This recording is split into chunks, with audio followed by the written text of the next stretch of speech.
നമസ്കാരം ജന്മഭൂമിയിലേക്ക് സ്വാഗതം.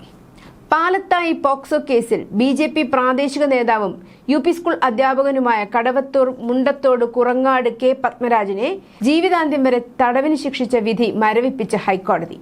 കെ പത്മരാജൻ ഇന്ന് പുറത്തിറങ്ങും. പത്മരാജന്റെ വാദങ്ങൾ ഗൗരവമേറിയതാണെന്ന് കോടതി വിലയിരുത്തി. വിധിയിൽ പ്രഥമദൃഷ്ട്യാ പിഴവുണ്ടെന്നും അതിജീവിതയുടെ മൊഴിയിൽ ഒട്ടേറെ വൈരുദ്ധ്യങ്ങളുണ്ടെന്നും ഹൈക്കോടതി നിരീക്ഷിച്ചു. മൊഴിയിൽ കൂട്ടിച്ചേർക്കൽ ഉണ്ടായെന്നും പത്മരാജന്റെ വാദങ്ങൾ തള്ളിക്കളയാനാകില്ലെന്നും ജാമ്യം അനുവദിച്ചുകൊണ്ട് കോടതി വിലയിരുത്തി. 1 ലക്ഷം രൂപ ബോണ്ട്, 2 ആൾ ജാമ്യം, പരാതിക്കാരി താമസിക്കുന്ന റവന്യൂ ജില്ലയിൽ പ്രവേശിക്കരുത് തുടങ്ങിയ ഉപാധികളോടെയാണ് ജാമ്യം. കേസ് കെട്ടിച്ചമച്ചതാണെന്നും തന്റെ ഭാര്യ ആത്മഹത്യ ചെയ്യുകയാണെങ്കിൽ പൂർണ്ണ ഉത്തരവാദിത്തം SDPIക്കും മതതീവ്രവാദ സംഘടനകൾക്കും ആയിരിക്കുമെന്നും പത്മരാജൻ നേരത്തെ കോടതിയിൽ പറഞ്ഞിരുന്നു. പ്രധാന വിവരങ്ങൾ ഒറ്റനോട്ടത്തിൽ. കോടതി ഉത്തരവ്: ജീവപര്യന്തം ശിക്ഷ മരവിപ്പിച്ച് പത്മരാജന് ഹൈക്കോടതി ജാമ്യം അനുവദിച്ചു. ജാമ്യ വ്യവസ്ഥകൾ: 1 ലക്ഷം രൂപയുടെ ബോണ്ടും തുല്യതുകയ്ക്കുള്ള 2 ആൾ ജാമ്യവും അടക്കമുള്ള വ്യവസ്ഥകൾ. പരാതിക്കാരിയായ പെൺകുട്ടി വിവിധ ഘട്ടങ്ങളിൽ നൽകിയ മൊഴികളിൽ പ്രകടമായ വൈരുദ്ധ്യങ്ങളുണ്ടെന്നും കോടതി നിരീക്ഷിച്ചു. മെഡിക്കൽ തെളിവുകൾ: സംഭവത്തെ സാധൂകരിക്കുന്ന കൃത്യമായ മെഡിക്കൽ തെളിവുകളുടെയും മറ്റ് സാഹചര്യ തെളിവുകളുടെയും അഭാവവും പ്രതിഭാഗം ചൂണ്ടിക്കാട്ടി. സംഭവ സ്ഥലം സംബന്ധിച്ച അവ്യക്തത, പീഡനം നടന്നതായി ആരോപിക്കപ്പെടുന്ന സ്ഥലവും സമയവും സംബന്ധിച്ച സംശയങ്ങളും വൈരുദ്ധ്യങ്ങളും നിലനിൽക്കുന്നു.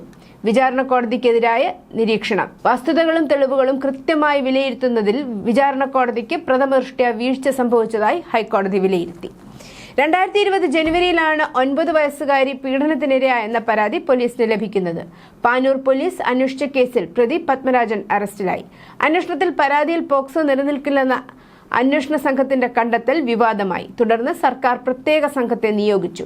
ഈ സംഘം നടത്തിയ അന്വേഷണത്തിൽ സ്കൂൾ ശുചിമുറിയിൽ നിന്ന് ലഭിച്ച രക്തക്കറയാണ് കേസിലെ പ്രധാന തെളിവായി പറയുന്നത്. 5 തവണയാണ് കേസിൽ അന്വേഷണ സംഘത്തെ മാറ്റിയത്. അന്ന് തന്നെ വിമർശനങ്ങളും ആരോപണങ്ങളും ഉയർന്ന ഒരു കേസായിരുന്നു ഇത്.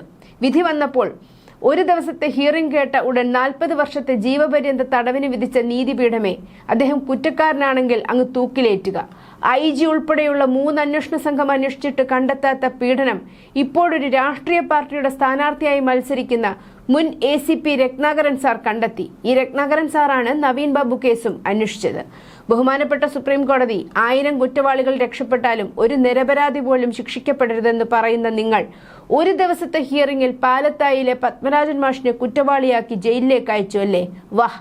ഈ വിവരങ്ങൾ എല്ലാം അറിയുന്ന പഴയ ജഡ്ജി മാറി പുതിയ ആൾ ചാർജ് എടുത്തിട്ട് കേസ് പഠിച്ച് 1 ദിവസം കൊണ്ട് കുറ്റവാളിയാക്കി.